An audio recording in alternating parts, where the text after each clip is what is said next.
previous to the CNC, I was using wigs, which were quite uncomfortable, also made me very hot. I was concerned about if it would slip or fall off, wind blowing, you know, things of that nature. That's where I worried the most. If things were, if my hair, the wig was on correctly, or, you know, if it shifted during the day, because I work a long day, and so it's during lunch, I'm always going in the back to make sure everything is okay with it, and it's just caused that stress on itself. So that's all been alleviated.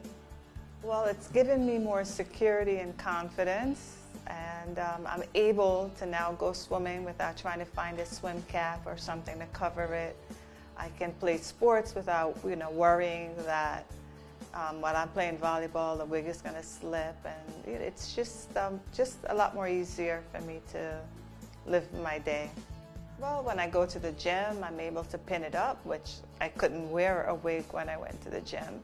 I'm able to do an updo, a downdo. I can wear it curly, I can wear it straight, and it's just like my natural hair. I was very happy with it. I've done different things. It was a little bit longer, a little bit darker.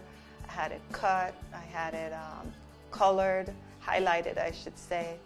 And from the moment I put it on, I knew that this was the final thing that I was going to do, because I've tried the hair transplants and again the wigs, and so this has just been, I think, my ending point. It's definitely given me more confidence, you know, to go about my day, and I think the real me is finally back, because before I was just so conservative and always concerned, you know, if it looked natural, if people were looking at me at the back of my head, or if it was crooked. It's just always been something that I've been concerned about when I wore the wig.